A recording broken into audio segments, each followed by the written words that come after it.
Hello friends, Anika classes में आप सभी का स्वागत है। फ्रेंड्स, आज जैसे मैंने बताया था कि हम बीच में जो प्रीवियस ईयर क्वेश्चन पेपर हैं हम उनको भी देखते रहेंगे, साथ साथ में क्या है हमारा रिवीजन होता रहेगा प्रीवियस ईयर पेपर का। तो आज मैं जो लेके आई हूँ टीजीटी हिंदी अपना 2021 का जो है वो पेपर लेके आई हूँ, और ये है फीमेल वाला। ये क्वेश्चन पेपर है फीमेल का, है इवनिंग शिफ्ट का फ्रेंड्स, और ये 4/9 को हुआ था। तो देखो फ्रेंड्स, इसमें हमें ये पता चलेगा कि जो क्वेश्चन है वे किस तरह से पूछे गए हैं, कितना हमारा लिटरेचर पूछा गया है, जो ग्रामर है वो कितनी पूछी गई है। पहला क्वेश्चन है हमारा, मयंक मंजरी किसके द्वारा लिखित नाटक है। देखो यहाँ पे नाटक पूछा गया है, मयंक मंजरी किसके द्वारा लिखा हुआ है, किशोरीलाल गोस्वामी के द्वारा लिखा हुआ है। रीतिका लगभग कितनी शताब्दियों तक चला था। तो रीतिका लगभग 2 शताब्दियों तक चला था, सभी को पता है 1700 से 1900 ईस्वी तक का। तो ये 2 शताब्दियों तक चला था। जनता मुझसे पूछ रही क्या बतलाऊं, जन कवि हूँ मैं, साफ कहूँ क्यों हकलाऊं। यह पंक्ति किसकी। देखो पंक्ति भी पूछी गई है, और पंक्ति किस तरह से पूछी गई है, देखो ये है नागार्जुन की। जो इम्पोर्टेंट पंक्ति हैं सिर्फ वही से क्वेश्चन पूछे गए हैं। तो आप देखो कि जो क्वेश्चन पेपर है वो किस लेवल का है।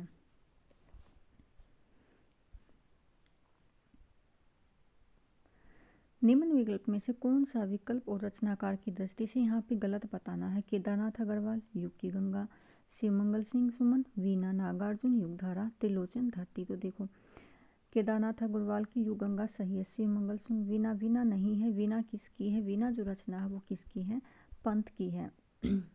तो हमारा ऑप्शन हो जाएगा बी। निम्न उपन्यासों में से कौन सा उपन्यास फणीश्वर नाथ रेणु का नहीं है, हमें ये बताना।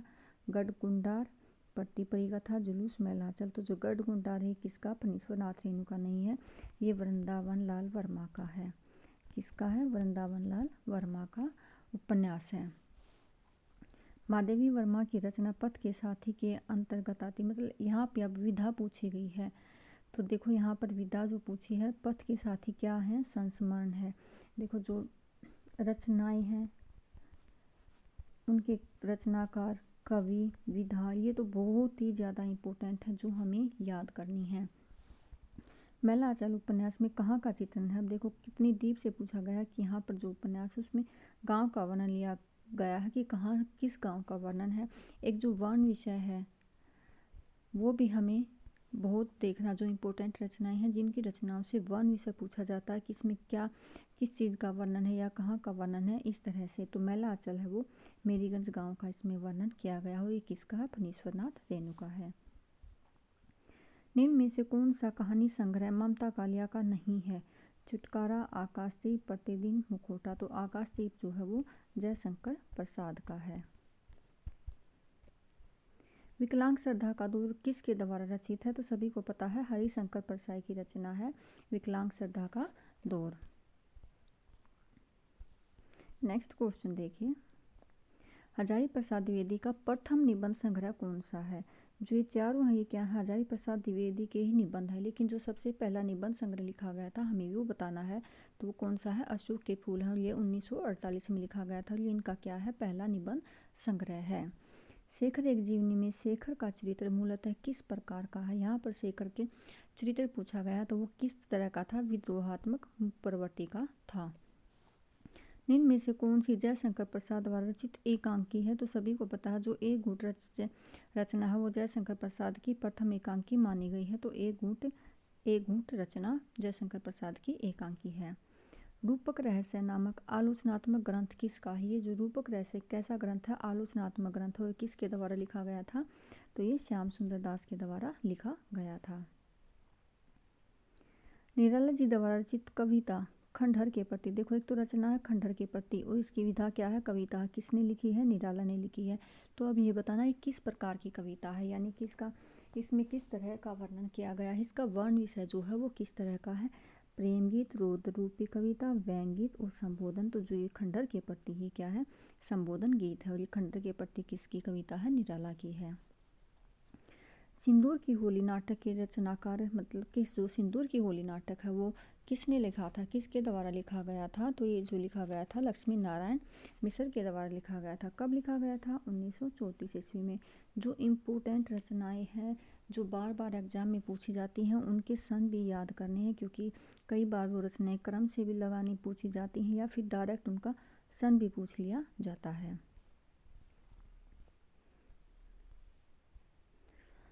आगे देखिए, चित्राधार किस कवि की करती है? चित्राधार किसकी है? सुमित्रानंद पंत, राम कुमार वर्मा, जयशंकर प्रसाद और सोहनलाल द्विवेदी। तो जो चित्राधार है वो किसकी है? जयशंकर प्रसाद की रचना है। दुलाई वाली कहानी किस रचनाकार द्वारा लिखी गई? दुलाई वाली बहुत ही इम्पोर्टेंट है। राधा किशन दास, शीशम्बरनाथ शर्मा कौशिक, बंग महिला, मन्नू भंडारी। तो दुलाई वाली जो है वो बंग महिला ने लिखी थी, 1907 ईस्वी में लिखी थी। आधे अधूरे नाटक किसके द्वारा लिखा गया है? तो विष्णु प्रभाकर, धर्मवीर भारती, मोहन राकेश, गिरिजा कुमार माथुर। तो जो आधे अधूरे नाटक है किसने लिखा था? ये मोहन राकेश ने लिखा था, 1969 ईस्वी में इसको लिखा गया था। हमारी जापान यात्रा किसके द्वारा रचित वृत्तांत है? तो देखो, जापान यात्रा वैसे तो जो यात्रा से संबंधित जितने भी रचनाएं हैं वो हमारा ध्यान कहाँ पर जाता है? राहुल साकरत्यान की तरफ जाता है, क्योंकि सबसे ज़्यादा जो यात्रा वृत्तांत था उन्होंने लिखे थे, उनको ही घुमक्कड़ शास्त्री कहा गया था। लेकिन यहाँ पर देखो, हमारी जापान यात्रा किसके द्वारा रचित है? देवी प्रसाद खत्री, कन्हैया लाल मिश्र, रामनारायण मिश्र, शिव प्रसाद गुप्त। तो कन्हैया लाल मिश्र के द्वारा लिखा गया है हमारी जापान यात्रा। पंचवटी खंड काव्य रचना, देखो एक तो रचना है पंचवटी और ये काव्य कैसा है? खंड काव्य है। किसके द्वारा लिखा गया था? तो ये मैथिली सेनगुप्त के द्वारा लिखा गया था। ये क्या है? खंड काव्य है और ये 1925 में लिखा गया था। और जो पंचवटी खंड काव्य है ये किस पर आधारित है? यानी कि इसका जो वर्ण विषय है वो क्या है? ये क्या है? रामायण पर आधारित लिखी गई रचना है, रामायण पर आधारित है ये। नेक्स्ट क्वेश्चन है, महाराणा का महत्व किसकी रचना? देखो, एक ही क्वेश्चन पेपर में जयशंकर प्रसाद का शायद ये तीसरा क्वेश्चन है, एक ही राइटर का तीसरा क्वेश्चन पूछा गया है। तो जब जितने भी इम्पोर्टेंट हैं जैसे कि जयशंकर प्रसाद है, निराला है, प्रेमचंद हैं, पंत हैं, जितने भी जो बड़े बड़े राइटर हैं उनकी जितनी भी रचनाएं हैं, जिनको भी उनके पुरस्कार मिले हैं, वे सारे हमें सन्स के साथ साथ हमें उनकी विधा भी, काव्य रूप भी सारे याद करने बहुत ही इम्पोर्टेंट हैं। महाराणा का महत्व किसकी रचना है? तो जयशंकर प्रसाद की रचना है महाराणा का महत्व। प्राचीनतम भारतीय भाषा कौन सी है? यानी कि जो सबसे प्राचीन भाषा है वो कौन सी है? तो वैदिक संस्कृत है। वैदिक संस्कृत से ही क्या है? लौकिक संस्कृत आई थी। अवध और अपभ्रंश बाद में आई थी, सबसे पहले जो है वो हमारी वैदिक संस्कृत है। ये क्या है? हमारी प्राचीन भारतीय भाषा है। खुशबू के शिलालेख किस कविता किस रचनाकार की? तो खुशबू के शिलालेख एक तो विदा क्या है? ये कविता है। लिखी किसने थी? भवानी प्रसाद मिश्र ने लिखी थी। खरोष्ठी लिपि भारत के किस क्षेत्र में प्रचलित है? अब देखो यहाँ पर क्षेत्र पूछ लिया जाता है।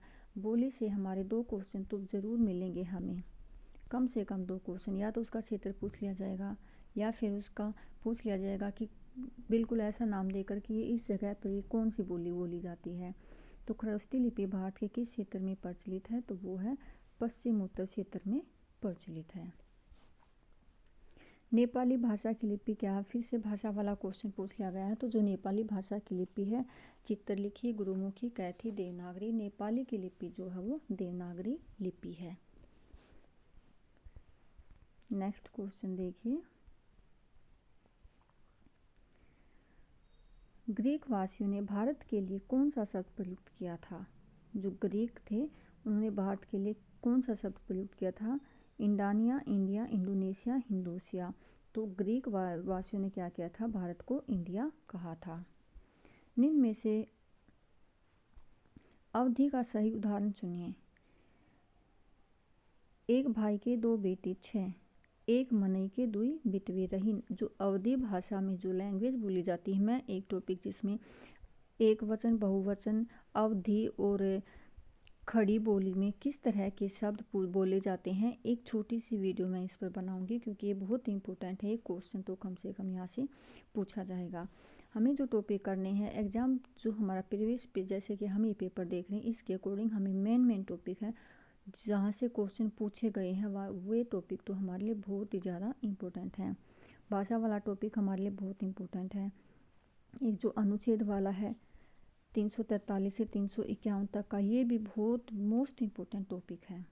ब्रज भाषा का केंद्रीय क्षेत्र कहाँ है? तो देखो ब्रज भाषा का जो केंद्रीय क्षेत्र है ये कहाँ पर है? मथुरा में है। देवनागरी में यद्यपि जेड और एफ यानी कि जय और फे के लिए वर्ण नहीं है, फिर भी यहाँ सभी ज्ञात लिपियों में अधिक पूर्ण एवं संतुलित है। यह किस विद्वान का मत है? देखो क्वेश्चन क्या है, जो हमारा जय और फे है ये क्या है? ये देवनागरी के वर्ण नहीं है, फिर भी क्या है, हाँ इन जो ये लिखे जाते हैं ये क्या है, बिल्कुल इनको हम संतुलित मतलब कि हम जो यूज़ करते हैं हम इनको करते हैं, इसमें कोई भी ये तर्क नहीं है कि हाँ ये विदेशी हैं। तो ये किसने कहा था, ये किस विद्वान के अकॉर्डिंग है? मोनियर विलियम्स के अकॉर्डिंग है। हिंदुस्तान की एकता के लिए हिंदी भाषा जितना काम देगी उससे बहुत अधिक देवनागरी लिपि दे सकती है। किन महापुरुष के मत हैं? ये मोस्ट इम्पोर्टेंट है। तो ये किसने कहा था? आचार्य विनोबा भावे ने कहा था। नेक्स्ट क्वेश्चन देखिए, निम्न में किसका जन्म 1469 ईस्वी में कार्तिक पूर्णिमा के दिन पंजाब के तलवंडी गांव में हुआ था? तो देखो तलवंडी गांव जहां पर आ जाएगा हमें पता चल जाएगा यहाँ पर किसका जन्म हुआ था, गुरु नानक देव का जन्म हुआ था। तो गुरु नानक देव का जन्म पंजाब के तलवंडी में हुआ था। नेक्स्ट है, निम्न में से किस रचनाकार का असली नाम सैयद इब्राहिम है? मलूकदास, सूरदास, रहीम, रसखान। तो रसखान का नाम असली क्या है? सैयद इब्राहिम है। हिंदी शब्द सागर किसके द्वारा संपादित ग्रंथ है? किसके द्वारा संपादित है ये? आचार्य रामचंद्र शुक्ल के द्वारा है। प्रेमचंद को कबीर के बाद हिंदी का सबसे बड़ा व्यंगकार किसने माना है? सबसे बड़ा व्यंगकार किसने माना है? कबीर के बाद जो माना है अमृतलाल नागर, भीष्म साहनी, हजारी प्रसाद द्विवेदी, रामविलास शर्मा। तो रामविलास शर्मा ने कबीर के बाद प्रेमचंद को क्या है? सबसे बड़ा व्यंगकार माना है।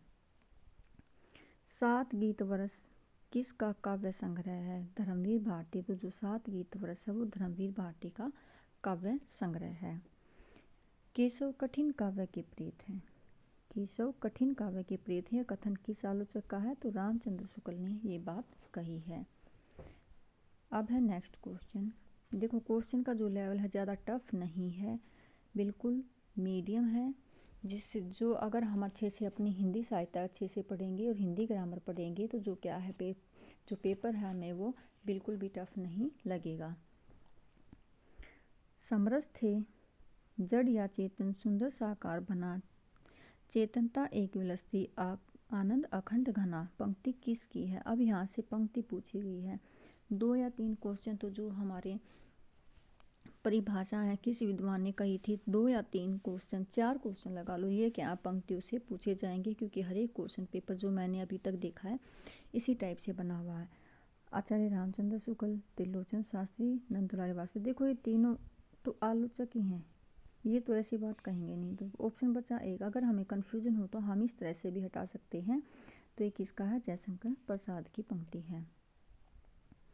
नई कविता का नाम का प्रचार किस रचनाकार ने किया था? रामविलास शर्मा, रांगी राघव, प्रताप नारायण मिश्र। आगे जो प्रयोगवादी कवि थे जब उन्होंने तार सप्तक का वर्णन किया था तो जब तार सप्तक में 1954 में इनकी एक वार्ता हुई थी, रेडियो वार्ता, उसमें उन्होंने नई कविता नाम का क्या किया था? प्रचार किया था। कौन सी भाषा देवनागरी लिपि के अंतर्गत नहीं आती? संस्कृत, कोंकणी, गुजराती, बांग्ला। बांग्ला जो है वो देवनागरी के अंतर्गत नहीं आती। अब देखो जो कोंकणी भाषा के साथ साथ मणिपुरी और नेपाली, ये तीनों जो भाषाएं हैं संविधान में क्या क्या था? एक साथ जोड़ी गई थी। कब जोड़ी गई थी? 1992 ईस्वी में जोड़ी गई थी। 21वें संविधान संशोधन के द्वारा जोड़ी गई थी। ये भी इम्पोर्टेंट है, तीनों एक साथ जोड़ी गई थी। निम्न विकल्पों में से उस विकल्प का चयन करें जो प्रत्यय से बने शब्द का सही विकल्प नहीं है। अब देखो उपसर्ग और प्रत्यय। प्रत्यय क्या होता है? जो पीछे लगता है। और जब हमें ये निकालने होते हैं उपसर्ग और प्रत्यय, तो हम क्या करते हैं? मूल शब्द इसमें से निकाल लेते हैं, फिर इसमें जो भी शब्द जुड़ता है वो हमारा उपसर्ग या प्रत्यय होता है। पाठक, धार्मिक, शालीनता, कुख्यात। अब कुख्यात देखो, पाठ पाठ जो हमारा क्या मूल शब्द है, धर्म जो हमारा क्या है? मूल शब्द है, शालीन जो है वो क्या मूल शब्द है, लेकिन कु क्या है? ये उपसर्ग है। तो जो ये उपसर्ग है, जो आगे लगता है वो उपसर्ग होता है, पीछे जो होता है वो प्रत्यय होता है। तो ये क्या है? उपसर्ग है, प्रत्यय नहीं है। नेपाली शब्द में कौन सा प्रत्यय है? अब देखो फिर से नेपाल, हम इसमें मूल शब्द निकाल लेंगे। नेपाल, ई क्या है? प्रत्यय है। ये क्या है? मूल शब्द है। तो ई, नेपाल में ई प्रत्यय है। नेक्स्ट देखेंगे, निम्न में से उस विकल्प का चयन कीजिए जो दिए गए शब्द का विलोम शब्द है। अब देखो विलोम शब्द से भी क्वेश्चन पूछा गया है। अपकीर्ति, अपकीर्ति का विलोम उपचय, अपयश, सुकीर्ति, सुवर्ण। तो जो सुकीर्ति है वो अपकीर्ति का विलोम है। ओगट शब्द में कौन सा उपसर्ग है? अब देखो उपसर्ग पूछा गया, तो उपसर्ग हमें पता है आगे लगता है, तो ये क्या हो गया? हमारा उपसर्ग हो गया, ऑप्शन सी। निम्न विकल्प में से उस विकल्प का चयन कीजिए जो भाववाचक संज्ञा का सही विकल्प नहीं है। भाववाचक संज्ञा भी देखो, यहाँ पर भाववाचक संज्ञा पूछी गई है। जो हमारे पीजीटी के भी प्रीवियस पेपर हैं उसमें भी भाववाचक संज्ञा से बहुत ज़्यादा क्वेश्चन पूछे गए हैं। डकैती, श्रोता, भ्राता, अध्यापन। भ्राता जो है भाववाचक संज्ञा नहीं है, बाकी तीनों क्या है? भाववाचक संज्ञा है। निम्न विकल्पों में से उस विकल्प का चयन करें जो उपसर्ग से बने शब्द का सही विकल्प नहीं है। उपसर्ग हमने बताया, अभी पढ़ा था, जो आगे लगता है, तो सही नहीं है बताना है। दुर्जन, चटनी, पंचरंगा, आरोग्य। चटनी, चटनी, तो नी क्या है? प्रत्यय है। अब है देखो जो क्वेश्चन है वो अलंकार से पूछा गया है। उदित उदयगिरी मंच पर रघुवर बाल पतंग, विकसित संत सरोज सब हर्षे लोचन भंग में कौन सा अलंकार है? देखो इसमें हमें अलंकार बताना है। इसमें क्या है? उदित उदयगिरी मंच पर रघुवर बाल पतंग, बाल पतंग रंग से, ये क्या है? इसमें रूपक है, तुलना की गई है, तो ये क्या है? रूपक है, इसमें रूपक अलंकार है। नेक्स्ट क्वेश्चन है, निम्न विकल्पों में से संयुक्त वाक्य को पहचानिए। अब संयुक्त वाक्य बताना है।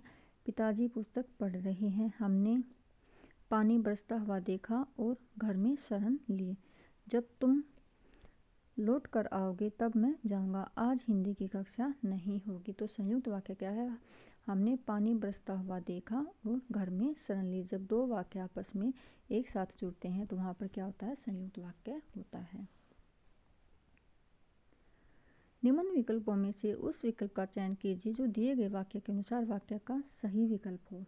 वाक्य बताना है। अब यहाँ मैंने आज घर की सफाई नहीं की। अब देखो जहाँ पर नहीं होगा वहाँ पर कौन सा हो जाएगा? निषेधवाचक वाक्य हो जाएगा। संदेह, विधान, निषेध, तो जो निषेधवाचक वाक्य यहाँ पर होगा। अब यहाँ पर देखिए समास पूछा गया है। श्वेतांबर, तो श्वेत है जिसके अंबर, श्वेतांबर श्वेत है जिसके अंबर, ये रहा कौन सा समास है? बहुव्रीहि समास है। निम्न विकल्प में से उस विकल्प का चयन कीजिए जो दिए गए शब्द का एक अर्थी, यानी कि जिसका एक ही अर्थ निकले, जिसकी आशा न की गई हो। अतीन्द्रिय, अप्रत्याशित, अनुनय, अगोचर। तो अप्रत्याशित, जिसकी आशा न की गई हो। नेक्स्ट क्वेश्चन है, या अनुरागी चित्त की गति समझे नहीं कोई, जो जो बूढ़े श्याम रंग तो उज्जवल होए। अब इसमें देखो अलंकार पूछा गया, तो कौन सा इसमें विरोधाभास अलंकार है। नेक्स्ट क्वेश्चन देखिए। अब यहाँ पे शब्द युगम से बहुत इंपॉर्टेंट जो टॉपिक है, शब्द युगम से एक या दो क्वेश्चन तो कम से कम पूछे जाएंगे। जो पीजीटी वाला उसमें 2 या 3, टीजीटी में तो 1 या 2 क्वेश्चन तो इससे ज़रूर बनेंगे। तो देखो खादी और खादी, एक में बड़ी की मात्रा है, एक में छोटी की मात्रा है। जो ये छोटी की मात्रा है खादी, ये क्या होता है? ये होता है कपड़ा या कवच। और ये वाला खादी जिसमें बड़ी की मात्रा ये क्या होती है, कटीला, तो कवच और कटीला। निम्न विकल्प में से उस विकल्प का चयन कीजिए जो अन्य पुरुषवाचक सर्वनाम, यहाँ पर अन्य पुरुषवाचक सर्वनाम पूछा गया है तो अन्य में क्या आता है, वह आता है। निम्न विकल्प में से उस विकल्प का चयन कीजिए जो भाववाचक, फिर से देखो भाववाचक संज्ञा पूछी गई नहीं है, बताना है। जो पहले क्वेश्चन था वो भी क्या था, नहीं वाला था। सामाजिकता, छोटा, अध्यापन, रुलाई, तो जो छोटा है वो भाववाचक संज्ञा नहीं है। अब पर्यायवाची शब्द बताना नहीं है, बताना है। सोने का पर्यायवाची हेम, हाटक, मय, कुंदन, तो जो मय है वो सोने का पर्यायवाची नहीं है। नीचे दिए गए शब्दों का सही वाक्य भेद पहचाना। अब वाक्य बताना फिर से। राम पढ़ रहा था परंतु रमेश सो रहा था, दो वाक्य आपस में क्या है, एक दूसरे से जुड़े हुए हैं, तो ये क्या हो जाएगा, संयुक्त वाक्य हो जाएगा। नेक्स्ट क्वेश्चन देखिए, ये क्वेश्चन थोड़ा साफ नहीं है, पीडीएफ में थोड़ा। निम्न विकल्पों में से यहाँ पर हमें पीछे जो था वो मिश्र वाक्य था, यहाँ पर क्या है, वो संयुक्त वाक्य था, अब जो है वो मिश्र वाक्य है। अब देखो ये क्या है, उसने जो परीक्षा दी वह 10वीं की थी। मैं लिख देती हूँ, उसने जो परीक्षा दी वह 10वीं की थी। मिश्र वाक्य में क्या होता है, जो पहले वाला वाक्य होता है उसने जो परीक्षा दी, क्या है, ये दूसरे पर निर्भर होता है, ये पूरा नहीं होता, जो दूसरा होता है ये इसको पूरा करता है, ये मिश्र वाक्य की पहचान है। तो आंसर हो जाएगा उसने जो परीक्षा दी वह 10वीं की थी। नेक्स्ट देखिए, नीचे दिए गए शब्दों का सही संधि विच्छेद। जब संधि विच्छेद बताना है, सर्वाग्रोहण, देखो सर्वाग्रोहण में सर्वग प्लस गारोहण, सर्वग प्लस आरोहण, तो जो सही संधि विच्छेद होगा सवर्ग प्लस आरोहण होगा। अब हमें यहाँ पर विशेषण का भेद बताना है। आज कुछ छात्र आज विद्यालय नहीं आए, देखो कुछ पूछा गया है। सार्वनामिक संख्या, तो जो संख्या विशेष, संख्या में भी क्या है, अनिश्चित संख्यावाचक होगा यहाँ पर, क्योंकि कुछ है ना, कुछ को ये क्या होते हैं, अनिश्चित में आते हैं। संविधान में प्रांतीय भाषाओं के दावे को किस अनुसूची के द्वारा स्वीकार किया गया है, तो सभी को पता है जो भाषाएं हैं वो किस में, संविधान की 8वीं अनुसूची में है। और कितनी भाषाओं का वर्णन है, 22 भाषाओं का वर्णन है। अब लोकोक्ति का बताना है, अंधों के आगे रोना, अपना दीदा खोना, मूर्खों को उपदेश देना या अच्छी बात बताना व्यर्थ होता है। नेक्स्ट क्वेश्चन देखिए, अब मुहावरा पूछा गया है, अपनी ढपली आप बजाना, होता तो ऐसे, अपनी ढपली अपना राग, हृदय में समाना, अपने मन की करना, अपना हाल बताना, बुरी तरह पछताना, तो अपनी ढपली अपना राग, अपने ही मन की करना। अब फिर से लोकोक्ति पूछी गई है, आग लगते झोपड़ा जो निकले सो लाभ, उद्योगी को ही धन मिलता है, नुकसान होते तो जो कुछ बच जाए वही सही बहुत होता है। यानी कि आग लगते झोपड़ा जो निकले सो लाभ, तो जो नुकसान हो रहा है तो वहाँ पर जो कुछ बच जाए वो बहुत होता है। अब फिर से अलंकार का क्वेश्चन आया है, इस करुणाकलित हृदय में अविकल रागिनी बसती है, कौन सा अलंकार है, तो देखो वक्रोक्ति, अनुप्रास, श्लेष, यमक, तो कह की 2 बार आवृत्ति आई है, तो कौन सा अलंकार होगा, अनुप्रास अलंकार होगा। अब फिर से देखो लोकोक्ति का क्वेश्चन, देखो एक टॉपिक से एक क्वेश्चन ही पूछ रहा है, कम से कम, जैसे संधि है, संज्ञा है, वाक्य वाला चैप्टर है, मुहावरे है, लोकोक्ति, 2 या 3 क्वेश्चन एक साथ पूछे गए हैं।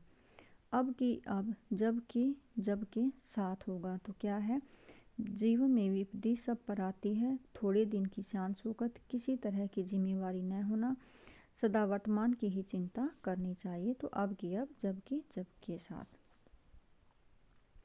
फिर से देखो लोकोक्ति वाला क्वेश्चन पूछा गया है, बंदर क्या जाने अदरक का स्वाद, तो इसका होगा मूर्ख को गुण की परख न होना। नेक्स्ट क्वेश्चन देखें, फिर से अलंकार, देखो एक पेपर में अलंकार से कितने क्वेश्चन पूछे गए हैं। पड़ी थी बिजली से विकराल लपेटे थे घन जैसे बाल, इस पंक्ति में कौन सा अलंकार है? पड़ी थी बिजली सी विकराल, लपेटे थे घन जैसे बाल, रूपक, उपमा, संदेह। तो यहाँ पर क्या है? उपमा अलंकार दिया हुआ है। संविधान के किस, देखो मैंने अभी बताया था, संविधान के किस अनुच्छेद के तहत हिंदी संघ की राजभाषा को घोषित किया गया है? ये इम्पोर्टेंट है। तो 343 में जो है संघ को राजभाषा घोषित किया गया है। उधर गरजती सिंगू लहरिया, कुटिल काल की जालोसी, चली आ रही फेन उगलती, फन फैलाए व्यालोसी। पंक्ति में अब यहाँ पर रस पूछा गया है, कौन सा रस है? तो भयानक रस है। भयानक, विभत्सो, अद्भुत, करुण। तो इनके जो स्थायी भाव ये भी पूछे जाते हैं। भयानक का जो स्थायी भाव होता है भय, विभत्सो का होता है जुगुप्सा, अद्भुत का होता है विस्मय और करुण का होता है शोक। तो यहाँ पर आंसर हो जाएगा भयानक रस। चिरजीवी जीवो जुए, क्यों न सने गंभीर, यो घाटी के वर्ष भानु, वे हलदर के वीर। पंक्ति में कौन सी शब्द शक्ति है? तो यहाँ पर क्या है?